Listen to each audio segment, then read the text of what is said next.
امروز با یه فیلم خفن اومدم که ترکیب جیسون استاتام، قاچاق انسان، انتقام و خشونته.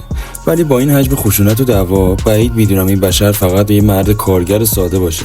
شخصیت اصلی ما یه سرباز بازنشسته است که داره تو کار ساختمانی نون حلال در میاره.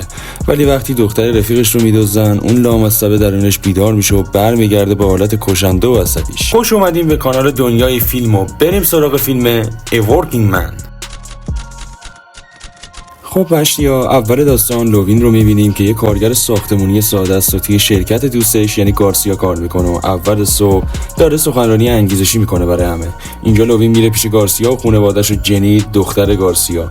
برای جشن ترم اولیش حسابی قراره بهتر کنه و از ددی پول میخواد. اینجاست که استاد بزرگ به صحنه میاد و وقتی میبینه دارن یکی از کارگرا رو میزنن نشون میده که کد تنکی و همه رو آشولاش میکنه و میگه بزن به چاک و جنی هم میبیندش و بهش میگه اگر میخوای کسی نفهمه باید همیشه هوای منم داشته باشی و لوینم قول میده بهش که این کارو انجام میده. لوین یه دختر داره به اسم مری که بعد مردن زنش پیش پدر زنش زندگی میکنه و راست هم که چش دیدن لوین رو نداره. اینجاست که اصل قضیه شروع میشه و جنی و دوستاش میرن که حسابی بهتر کنن، اما یه جاکش لاشی به اسم ویپر جنی رو زیر نظر میگیره و آماده اینه که بدزدش. وقتی اونا میرن به یه بار دیگه، جنی با مسئول بار آشنا میشه که اینا با اون آدم رو باس و نقشه حسابی دارن برای جنی و بالاخره ویپر و دوست دخترش کار خودشونو میکنن و این بچه خوشگلو میدزدن. فرداش لوین مامورا رو تو محل کارش میبینه و به گارسیا میگه که چی شده و اونم بهش میگه که دخترش گم شده و گارسیا هم بهش میگه که داداش دخترمو بیار خونه، اما لوین نمیخواد به گذشته‌اش برگرده. طولی نمیکشه که لوین یادش میاد به جنی قول داده هواشو داشته باشه و میره پیش گارسیا و این موضوع رو بهش میگه که اونا خانواده‌شن و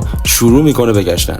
اول مدارک پلیسا رو چک میکنه و بعدم میره به همون بار جانی لاشی رو زیر نظر میگیره و میفهمه که این گوساله داره مواد میفروشه و هر کاری ازش برمیاد و خیلی زود میفهمه که پای جانی تو ماجرا گیره و دوربینا هم اون بوده که قطع کرده. بعدش لوین خونه جانی رو پیدا میکنه و شروع میکنه به حرف کشیدن ازش، اما یهو سر و کله دوستاش پیدا میشه و لوین جانی رو سپر بلا میکنه و با شاتگانش میزنه سوراخشون میکنه و جوری صحنه سازی میکنه که همه فکر کنن دزدی بوده و سر و کله نفر اصلی پیدا بشه. لوین بعد کلی کشیک دادن یکی از اون نفر اصلی‌ها رو پیدا میکنه که البته روحش هم از ماجرا خبر نداره و میفهمن که پولاشون کش رفته و لوین بعد تعقیب کردنشون خونه اون رئیس رو پیدا میکنه و بعد اینکه همه رفتن اون تو خونه تنها شد خفتش میکنه و شکنجهش میده و میفهمه که اینا خیلی دمکلفتن و مافیای روسی هستن، اما خب خبر ندارن که لوین چه شیطانیه. لوین اونو میکشه و میره سراغ نفر بعدی. حالا یکی از اعضای اصلی انجمن میاد روی کار و میخواد هر چی زودتر قاتل رو پیدا کنه. لوین هم از یکی از دوستاش که پلیسه آمار روسا رو در میاره و میفهمه که حسابی کله گندن. لوین میره به یکی از پاتوقاشون و خودشو خریدار مواد جا میزنه و با نشون دادن کلی پول میبرنش پیش رئیس داج و این خرس گنده بعد کلی سوال جواب کردن ازش میخواد خودشو ثابت کنه که البته اشتباه بزرگی میکنه و عمو لوین بعد کلی کتک زدن و ترکوندن این لاشیا میزنه خار یک یکشونو. آره، بعد میگه مقدار زیادی مواد میخواد و باید نفر اصلی رو ببینه و فرداش اونا قرار میذارن و مواد رو زیر صندلیش قایم میکنن و برای معامله بعدی باش قرار میذارن. بعدش هم ویپر و دوست دخترش که جنی رو برده بودن برای کله گوشتی که باش حسابی کیف کنه، اما جنی میزنه و نصف صورتش رو میذاره کف دستش. اینجا هم لوین لیست مظنونایی که باید پاره کنه رو آماده میکنه که گوشیش زنگ میخوره و خرس گنده که خیلی با لوین حال میکنه باش قرار میذاره. لوین با اسم جعلیش میره سر معامله بعدی که اونجا دیمیتری همون نفر اصلی که توی دزدی جنی دستاش رو پیدا میکنه و بعد انجام معامله همه مواد رو از بین میبره. لوین وقتی مدارک رو چک میکنه میفهمه که جانی و ویپر با هم کار میکردن و دوباره میره به همون پاتوقشون رو کشیک میده، اما اونا میفهمن که همه این قتل‌ها زیر سر لوین بوده و میافتن دنبالش و بعد کلی تعقیب با کمک اون پلیسای لاشی لوین رو میگیرن و وقتی توی ون دارن میرن لوین شروع میکنه به ترکوندن این بدبختا و کونشون رو پاره میکنه و بعدم مثل سگ میکشتشون و سر به نیستشون میکنه. در واقع لوین زده دو تا پسر یکی از همون کله گنده های روس رو کشته و دیمیتری هم میفهمه که افرادش چه گندی زدن و تهدیدشون میکنه که قضیه رو راستوریس کنن. اعضای انجمن دور هم جمع میشن و میخوان شیطان رو نابود کنن و دو تا قاتل استخدام میکنن. بعدش میافتن دنبال دیمیتری و بعد بگاه دادن اونجا و شلوپر کردنش بهش میگن که اون مسئول این بگاهیاست. تازه میفهمه که لوین کیه. لوین میره سراغ یکی از همرزماش که نابیناس و حسابی هم با هم خوبن، ازش میخواد از دخترش مراقبت کنه و اونم لوین رو تا دندون مسلح میکنه و میفرسته برای آتشبازی بزرگ. ویپر و دوست دختر جندش میرن که جنی بدبخت رو سربنیز کنن، اما جنی به هوش میاد و بعد اینکه با پاش میزنه کونشون رو پاره میکنه از دستشون در میره توی جنگل و اونا هم جنی رو گم میکنن.